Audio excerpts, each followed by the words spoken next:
Chepiwanoxet is a neighborhood in Warwick, Rhode Island, with an island peninsula in Greenwich Bay, an arm of Narragansett Bay. The neighborhood straddles the Amtrak railroad lines, which lies just east of and parallel to the Post Road, U.S. Route 1. Its boundaries are Neptune Street to the north, Alger Avenue to the south, Post Road to the west, and Greenwich Bay to the east. Chepiwanoxet Way, an underpass beneath the Amtrak lines, now serves as the only street access in and out of the neighborhood. Native Americans, who fished its island and shores, named this area between Post Road and Greenwich Bay Chepiwanoxet. Settled as a colonial farm in early 18th century, it became a beach resort with hotel and shore dinner hall after the Chepiwanoxet Railroad Station opened in around 1837. Small lots were sold for summer cottages to upstate residents and for homes to workers in Cowsett Hill Estates in late 19th century. Before World War I, the Gallaudet Corporation built a causeway to the island for its seaplane factory, with many workers living here. The Chepiwanoxet entrance sign states that Warwick bought the island in 1994 for a city park. Name: Chepiwanoxet, known also in earlier sources as Chepiwanoxet, is a Narragansett word. It may be derived from Chepi separated, wan, particle, ok little set place, meaning perhaps little separated place, or possibly little place at the northeast. Compare Chepiwanoxet northeast wind. Chepiwanoxet alternate names: Chepi, Devil's Island, the Gallaudet, Seaplane Factory. Original research. Geology. Chepiwanoxet is underlaid by sedimentary rocks of the Coal Age, Pennsylvanian period, about 300 million years old. This rock formation is 60 miles, 97 kilometers, long, extending from Hanover, Massachusetts, south to the mouth of Narragansett Bay, and 18 miles, 29 kilometers, wide from Providence to Fall River. It underlies the entire Narragansett Bay, including the Providence River, Greenwich Bay, Fall River, the Saconnet River, plus both east and west passages out to the ocean. Chepiwanoxet and East Greenwich are just inside the western edge of the Rhode Island Formation. The new bedrock geologic map of Rhode Island gives more details of what underlies the unconsolidated surface material. Chepiwanoxet sits atop the western edge of the Rhode Island Formation of the stratified Narragansett Bay group of the Pennsylvanian period, between 323 and 290 million years ago. The Narragansett Bay group rocks are part of the Esmondetum subterranea of the southeastern New England Avalon Zone. Uphill from the Post Road, U.S. Route 1, is the boundary between the Rhode Island Formation and the older Situate igneous suite, granite and diorite/gabbro rock, of the Devonian period, 408 to 362 million years ago, which extends westward to the Connecticut border. The real beginning of Chepiwanoxet Island came as a result of the last great ice sheets, which bulldozed rock and stone from Canada to Rhode Island. Along the way, each glacier gouged up billions of cubic meters of underlying bedrock, and then ground local and imported rocks together, creating much of the glacial deposits existing today. When the Earth's temperature rose about 10,000 to 12,000 years ago, the glaciers began melting faster than they were moving forward, leaving huge deposits of sand and feeding many rivers and streams that rose sea level and washed sand into the coves and bays. For extended periods, the ice advance equaled the rate of melt, and piles of sediment were deposited in terminal or end moraines, such as on Block Island and in Charlestown, hills in the southern part of the state. The Soil Survey of Rhode Island lists Chepiwanoxet Point and nearby shores as hinkly gravelly sandy loam, a very porous, well-drained soil of glacial origin, which is of poor topsoil quality.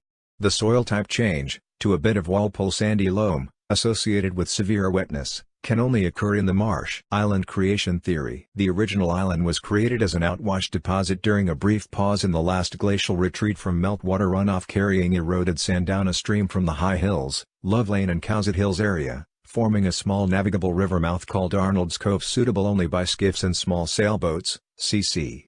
1800s. The island's tidal flow between Greenwich Cove to the south and Chepiwanoxet Beach to the north kept the small cove open with a navigable channel for small boat use, more so at high tide and presumably good shell fishing in low tide. Early bay navigation charts, for example 1777 Charles Bloskowitz, U.S. Geological Survey 1891 Atlas of Rhode Island, ca.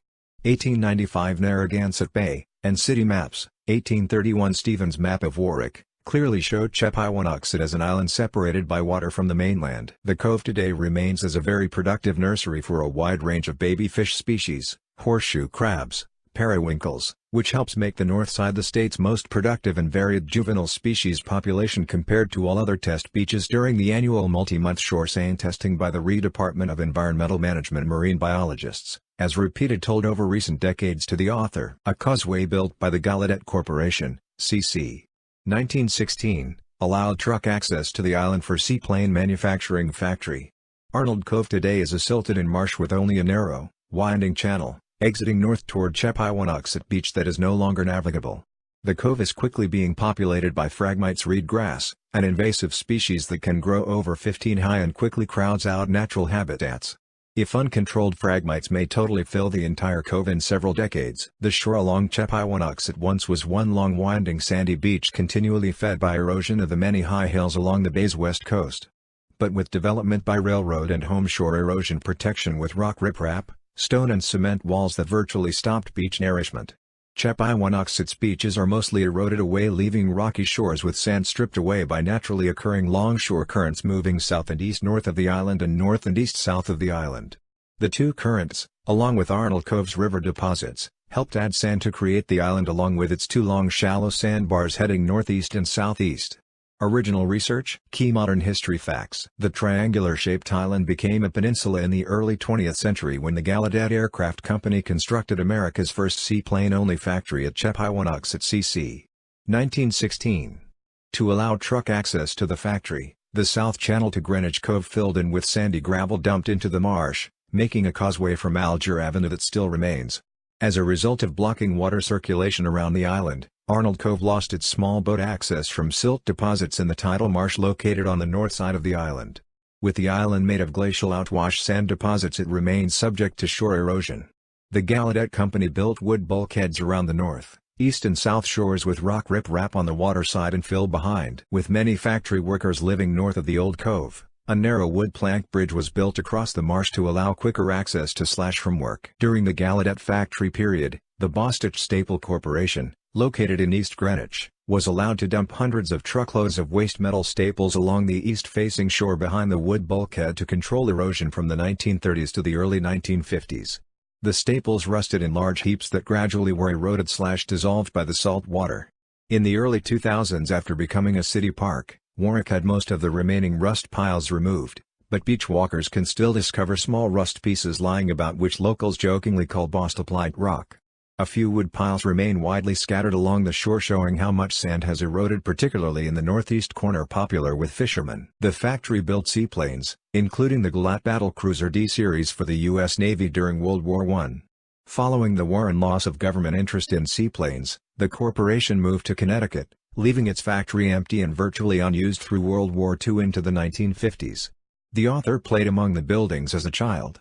Currently all the factory buildings have been demolished, but two cement floors remain, with the larger floor of the metal boiler plant and the smaller floor, a bit to the northwest, was the brick kiln for drying wood for the seaplanes. That floor has a brick border showing where the building walls surrounded that kiln. In 1946 the Amtrol Company started on Chepiwanoxet Island by the brothers Chester and Kenneth Kirk. The factory manufactured water pressure control tanks in one of the empty seaplane buildings. They worked there until 1953 when Hurricane Carol hit Rhode Island and flooded the factory grounds.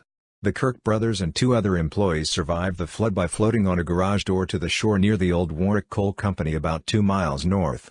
The company immediately moved their manufacturing to higher ground in West Warwick, as told by Ken Kirk to the author in the 1980s. A few years after Hurricane Carol, the Chepiwanoxet Marina was built along the south shore of the island, bordering the Gallaudet wood shore wall, and using a large single-floor surviving building for boat and side winter storage. Its wood piers and floating docks pointed south into Greenwich Cove. A few wood piles remain. That marina, according to Frank Pettis, longtime owner of Pettis Marine in Pawtuxet, was the first true marina built in Rhode Island, as personally told to the author. This, the first marina, unlike most others, was not converted from a boatyard, but built specifically for pleasure craft. The marina lasted less than 10 years. Today one can see some original marina piles where the docks once floated. Note that the piles all lean south, showing effects of winter ice pressure out from the shore. In 1994 the island was purchased by the city of Warwick as the Chepiwanoxet Park and is open to the public, but with limited parking for about 8 cars. Visitors can walk the shore, especially when below high tide, or along several sandy trails crossing the island. Shellfishing is allowed along the north and east facing sides on Greenwich Bay, but closed along the south shore facing Greenwich Cove. Original research. Geography. Chepiwanoxet Point is mapped on the East Greenwich 7.5-minute quadrangle. Bedrock and surficial geologic maps for the quadrangle were published by the U.S. Geological Survey and the Rhode Island State Geologist.